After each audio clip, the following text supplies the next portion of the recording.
Well, first of all, thank you to Chairman Guo and the Cathay team for inviting us to attend the conference today. We really appreciate the partnership with Cathay, and PIMCO is very honored to be inviting back for the second time for this remarkable conference. My name is Justin Tang. I oversee PIMCO's business in Taiwan. For those of you who are less familiar with PIMCO, we are one of the largest fixed income managers across public and private. And then we manage more than $2 trillion of assets on behalf of our clients and navigate different market scenarios for the past 50 plus years. Today, it is actually my greatest honor to invite my colleague, John Studzinski, who is the Vice Chairman of PIMCO, to be here in Taiwan and share the latest macro outlook and insights with all of you today. To set the stage for the fireside chat with John today, in the past, as we know, it is the economy driving the politics. As Andrew mentioned in his opening remarks, we're now in a very different market environment. It is actually now the politics driving the economy. So it's in a very different market landscape that we're facing today. So again, that is the backdrop for today's fireside chat with John. And with that, John, let's kind of jump right into today's discussion. So John, let me start with the easy question for you. You visited Taiwan many, many times before in your 4 decades of remarkable career. What have you noticed of any changes in Taiwan? What are you feeling now attending this conference? Justin, thank you very much. Andrew, thank you. It's very good to see you again. Andrew and I were together at Blackstone for a period of time, and it's good to be here today to support our friends at Cathay and really to be back in Taiwan. I've been in Wall Street now for over 45 years. And the thing, and actually most of people who know me well said, I can't believe you've been on Wall Street for 45 years. There must be something else you want to do with your life. And the reality is I've stayed not just because of all the interesting issues of markets, capital allocation, corporations, and change, but I've been here because of the people. I like people. And Andrew used one of my favorite words. He used the word resilient. And when I think about the history of Taiwan, even the most recent history of Taiwan with the creation of the Republic of China, and then the whole period of this extraordinary period of technological innovation, TSMC, the strength of this economy, Justin, Taiwan is a very resilient place. Its economy is very resilient. And I think if there's one word I want all of you, whether you're listening or whether you're here in the room, to take on board, the word resilient is something you have to apply to your portfolios today. So the role model of Taiwan as resilient is even more relevant today because of the volatility, the complexity of the world. And I know everyone says it's complex. It's complex. Every time you sit there and listen to another panel, the world is complex. We're on another level of complexity today because it's no longer about ideology. The world has become very transactional. It really is transactional. Governments are transactional. Corporations are transactional. Leaders are transactional. And increasingly, when you're managing your portfolio, you have to have a strategy, but you also have to be transactional in terms of active management. Well, thank you, John. To your point, now it's about helping our friends today to think about how to navigate that complexity, that market landscape. So, John, let's turn to the latest outlook for PIMCO. So we just concluded the latest cyclical forum last month, right? In this particular forum, 4 times a year, but this is, I believe, the first forum that Janet Yellen, as PIMCO's Global Advisory Board, first attended the forum this year, taking Bernanke's seat at the advisory board. So, John, tell us about the latest outlook for the next 6 to 12 months. What is the focus from the investment committee? What did Janet said about the next 6 to 12 months? Well, it's easy for you to remember. Sort of Taiwan begins with a T. And we had 3 T's that we're talking about in terms of our cyclical thing. Tariffs, which also relate to trade. That's the first one. Technology. And thirdly, transitional, as it relates to major institutions that are having transitional challenges like the Fed. So, and these are all, these are like tectonic plates playing off against each other.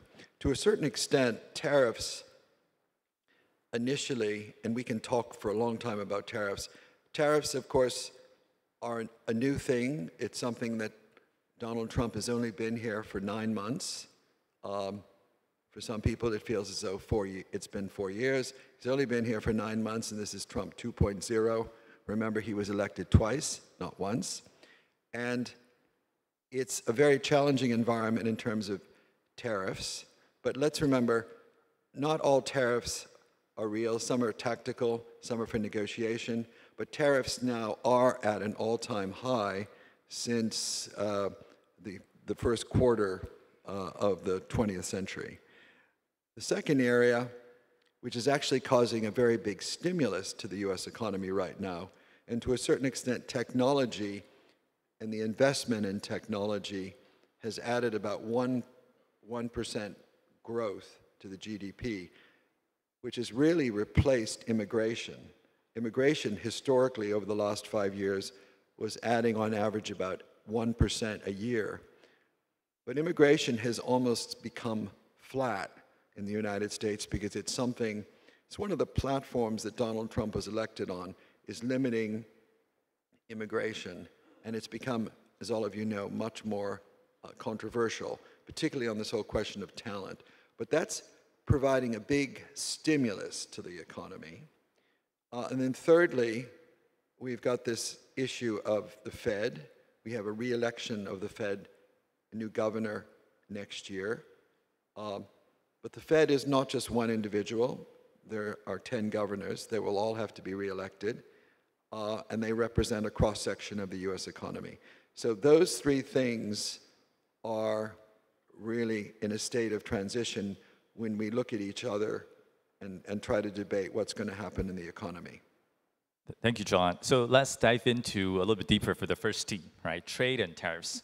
So John, I know you personally know President Trump. You're well connected with people at the White House, right? As we know, trade and tariffs are evolving on a daily basis, right? Look about last Friday, but things has normalized this week, right? There are different measures, announcements being made every day.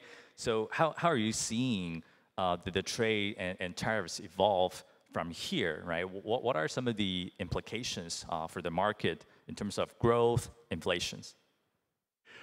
Well, I think you probably all know this, but President Trump, long before he visited the White House, has been someone who's felt that American trade policy disadvantaged America and advantaged the rest of the world. He was giving speeches on trade 20 years ago. So this is not new. This is old. So he fundamentally believes that tariffs are necessary to treat the US economy on a fair basis. Having said that, he also believes, and you saw Liberation Day, remember Mr. Trump's background is media. You remember The Apprentice, but Liberation Day was very much like a media program. It was like a game show. And after Liberation Day, the markets reacted. Some countries were shocked at the amount of tariffs. Other countries were disappointed. And other countries felt they had to negotiate and take it seriously. So this tariff initiative is real, but it's also used on the margin, as you said, Justin, to get the attention of governments and get them to focus on negotiation. on broader sets of geopolitical issues. Now, initially, companies in the United States did not want to pass on the tariffs to their institutional or consumer customers. Now, we think, while the economy has been pretty resilient up until now, there is the risk that the economy will slow down and that this will begin to show up in labor. Because if you're a corporation and you don't want to pass on the implications or the impact of the trade to your customer, you have to deal with your profit and loss statement. The easiest place to do that is in labor. And so we're going to see, Justin, increasing headcount losses, which could cause unemployment is still 4.3, 4.5%. You could see a marginal increase in unemployment, and that could cause also slight less. The consumer right now remains very confident. Spending is fairly robust. The last quarter was pretty positive. But at the same time, companies may well start reducing their headcount. All of you might remember in 2008 when people reduced their headcount by as much as 10 or 15%. Actually, after 6 months, what happened? The profitability was the same as it was before. Companies became more efficient, and actually the workers they retained were probably the ones that were working harder to begin with, and the ones they let go were probably the less efficient. And remember, Justin, you've got one other element, which is the second T. You've got artificial intelligence. And most American companies today and most international companies today are using AI. And it's a tool that's becoming increasingly utilized in people's business models. Yeah, I think the theme of AI will be a big focus for today's conference later today as well. John, let's talk about the last T you mentioned, right? The transition for the Fed leadership, as well as I think there's a big focus on Fed's independence as well, right? I think as we saw in some of the recent headlines, right? I think President Trump is trying to make allegations on Lisa Cook by removing her, is still in litigation. I think more recently, as we know, the administration was able to get Stephen Myron to be confirmed to be sitting in the Fed's board as the first White House official sitting on that board, right? And it was right before the September FOMC meeting. So what do you think about Fed's independence and whether Fed can stay data dependent? How are we seeing about the future path for the Fed policy going forward from here? I think there are a lot of things in your question. I think number one, I don't really want to get into the Lisa Cook stuff. That's tactics, and that's remember the Fed. There are 10 Fed governors that are all distributed regionally. Secondly, there'll be a new governor appointed. There are 3 candidates right now. If I had to guess, there'll be a couple of other names on top of that, and there will be a debate about that. The Supreme Court has, in its way, so far reaffirmed the independence of the Fed. And to a certain extent, I think we're confident at PIMCO the Fed will remain independent. But it's also, remember, it's not up to the Fed governor. It's not up to Mr. Powell alone. He has a group of other governors that vote and have a view. And that is all transparent. That's all shared with the public. So that's a very public exercise. It's based upon a lot of data. It's very data-driven. And when you think about it, right now, we're lacking data because we would have normally had jobs data. The government shut down, so there's no data for the Fed. So we would have had the jobs data the first Friday of October. We don't have that. But we're not, you know, that a lot of people around the world are worried that the Fed is going to become overly politicized. There's a difference between the White House saying what they wanted, what they'd like from the Treasury Secretary's point of view versus what the Fed will actually do. They are both two very separate groups of people. And you mentioned Janet Yellen earlier. She's the only person that's been head of the National Council of Economic Advisors, the Treasury, and the Fed. And she's the only person that's played all three of those roles. John, in the interest of time, let me ask you a quick question. So if you were to put on your best guess or estimates on who will be the next Fed chair, is it Chris Waller? Is it one of the two Kevins? What's your view there? Well, I'm assuming, first of all... Tough question. I think it's hard to predict what... I think one of the great... And this is a great strength of the leadership of President Trump. He is not predictable. So he is nimble and he moves very fast. He moves so fast that even his cabinet and the media and the other world leaders cannot keep up with him. He's fast. So Justin, for me to answer that question today would only be who I would like to see elected.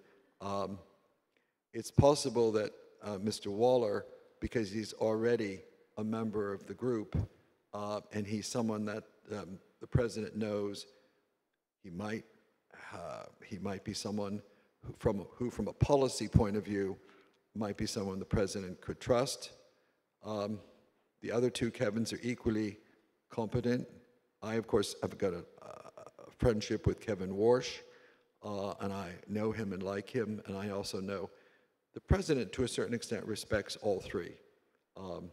None of them would be a bad choice. None of them would be a bad choice. That's good to hear.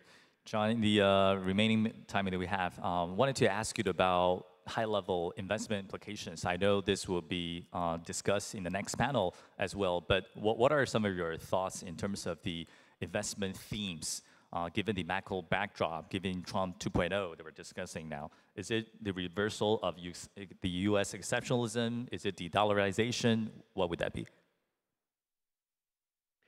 Justin, if you and I were sitting here 4 years ago, we would have had a polite question from someone in the audience that said, fixed income, isn't that dead?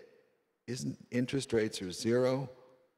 Why are we even why did we invite you? You're wasting our time. This is a stupid asset.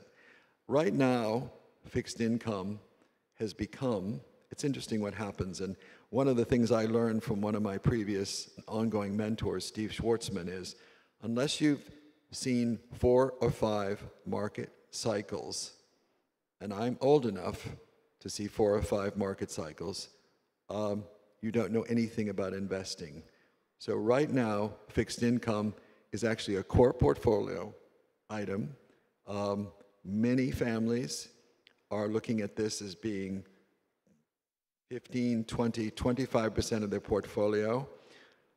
An actively managed fixed income, high quality portfolio can produce 6 to 8%, depending on how it's structured, return.